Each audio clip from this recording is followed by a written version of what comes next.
Okay, so Vicious Biscuit. What a cool name. I love it. Yeah, it was. I love it too. I got to give Michael Greeley the credit, my partner in it. But it's fun. It's a So fun. it is a fun name. So you guys met back in 2016, right? Yeah. So the end of 2016, kind of when Michael was first forming Vicious Biscuit, kind of as a catering company. I read an article about him, raving review about his biscuits that he brought to a catering event. And I called him up and I said, "Listen, man, if your biscuits are half as good as your name is, we gotta meet." And so, sure enough, the next morning, I met him at his house, 8:30 in the morning. He had his biscuits there. He had his fried chicken, had a few other things that were amazing. And I just asked him, I said, "Hey, man, what do you want to do with this?" Uh-huh. And he said he wanted to do a food truck. I said, "I'm a bricks and mortar kind of guy."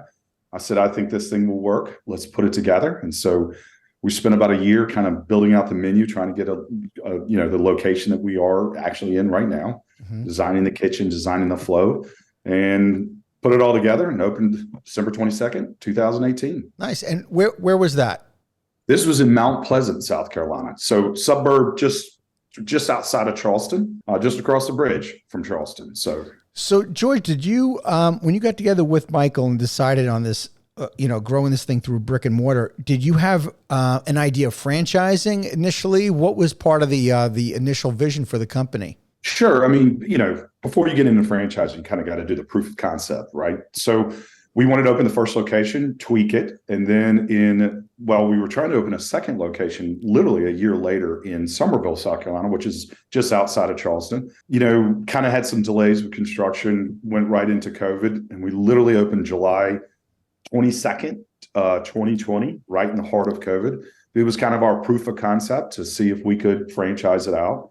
It took off. And so I then decided to say, look, before we really launch the franchising, I need to have at least 6 or 7 corporate locations for real support to be able to start franchising.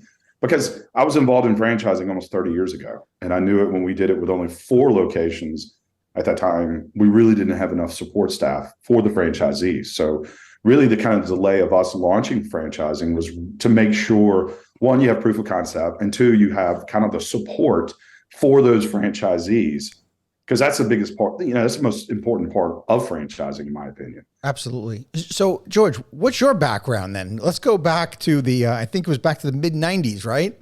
Yeah, now we're going to age me. So, yeah, I was fortunate enough. I attended the University of Mississippi, Ole Miss in Oxford, Mississippi, and kind of really at the end of my sophomore year, I want to stay there that summer and work. And I was fortunate enough to get a job at McAlister's Deli, and fell in love with it. Worked full time my junior and senior year.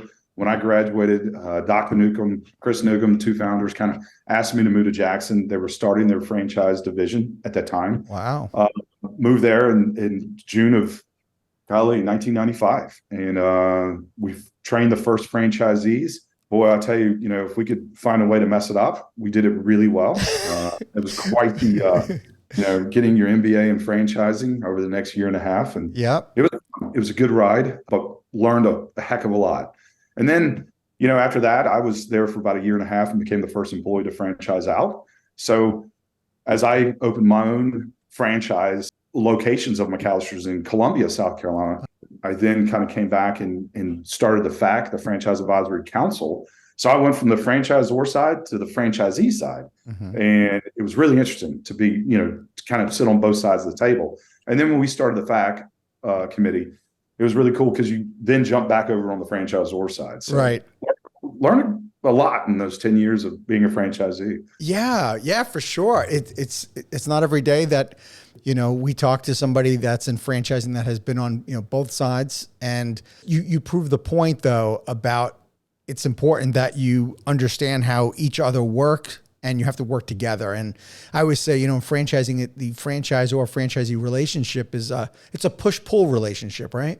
It's so critical to make sure the franchisor understands the franchisee is his customer, Mm-hmm. right? And that was the reason why we started the FAC committee, because McAlister's management was going, Dr. Newcomb took it as far as he could, brought in some CEOs, a C-suite management office, which ended up buying them out, or buying them almost completely out. And then you kind of had that, you saw the franchisor going one way and the franchisees going other. And so the creating the FAC committee, which was not at first, my idea was actually from another franchisee that came from a very large chain. And, he kept saying to me, he goes, look, you trained the majority of these guys. You need to be the president of it. You need to start this committee. So really bring the franchisor and the franchisees back together. Sure. You gotta understand that we are the customers of the franchisor, and we should be partners with a franchisor. And that's very important. That's one of the things that I've really wanted to instill in our growth in Vicious Biscuit, is to make sure that we pick the best partners, not just franchisees, but the best partners who are really going to build the brand with us, and really empower their employees to develop the culture that we've already created here at Vicious Biscuit. Mm-hmm. And that's how we'll be successful. Yeah. Since the audience is a mix of, other emerging founders and folks looking to invest in a franchise, George, I would love it if you could take a moment back to when you were part of that FAC group early on with McAlister's. And because I know that I talked to a lot of emerging founders that may not have gotten an FAC yet, and they feel like they're right at that junction where they really need to. Do you remember how many franchise locations McAlister's had when you guys launched the FAC? Anywhere between 35 to 40 locations. And now we were multi-unit at times. So I think myself at that time, I probably had 5 or 6 locations.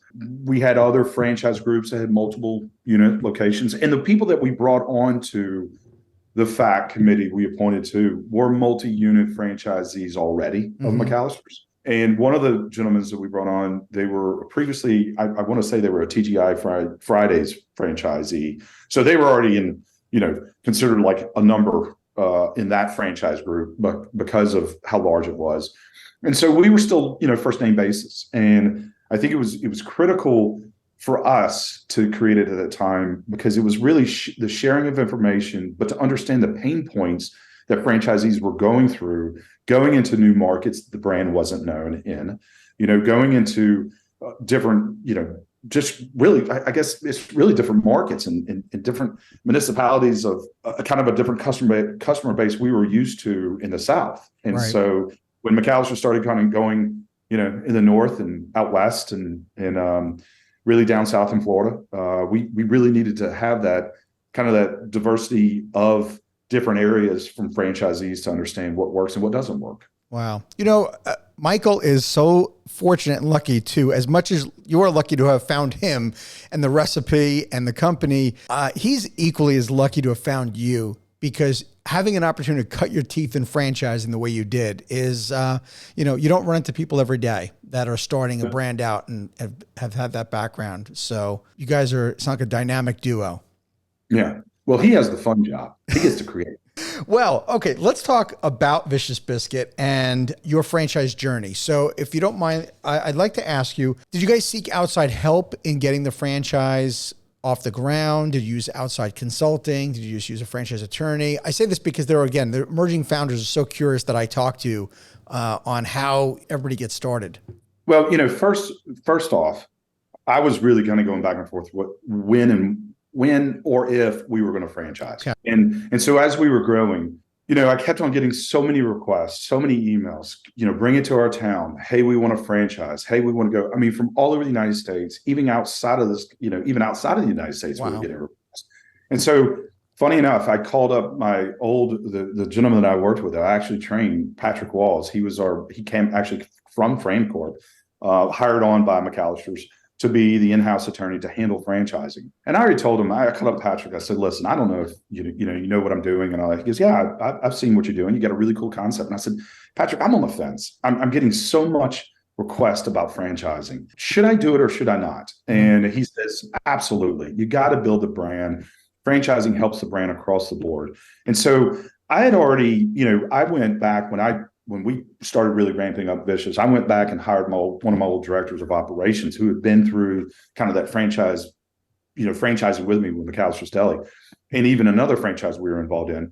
And I said, listen, we got to start writing the policies and procedures, because we got to act like every corporate locations we're opening up outside of Charleston, we treat it like a franchise. Mm-hmm. And because this will prepare us to be ready to help people start franchising. So we started already writing it. And then when I was talking to Patrick Walls, I said, listen, who should I hire to help us write the FTD? We used to call it the UFOC back in the day. Yes, we did. So he said, listen, you need to call Mike Siebert. He's the one that did it 30 years ago with you in McAlister's Deli. Mm-hmm. He's got iFranchise. They know how to write the book. And so we called Mike up and he said, look, let me see what you guys have done so far.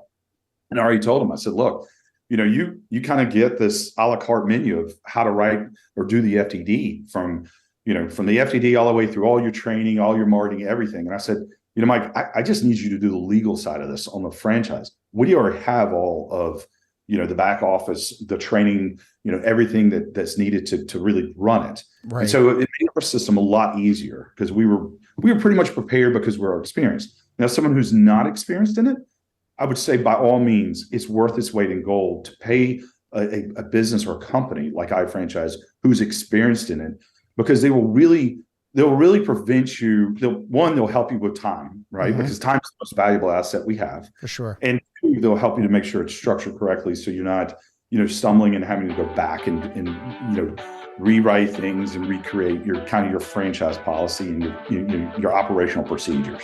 Thank you for tuning into the Emerging Franchise Brands podcast. For additional insights, guest applications, and to stay connected, visit us at efbpodcast.com. The Emerging Franchise Brands podcast is for entertainment purposes only, and the views expressed do not necessarily represent those of Emerging Franchise Brands, its host Frank Fiume, or Emerging Franchise Group, LLC. Any discussed franchise or investment opportunity requires thorough investigation, obtaining proper disclosure documents, and expert consultation before making any investment decisions. The podcast and its hosts do not offer professional advice or endorsements, and they hold no responsibility for actions, representations, accuracy, or consequential damages related to the podcast content.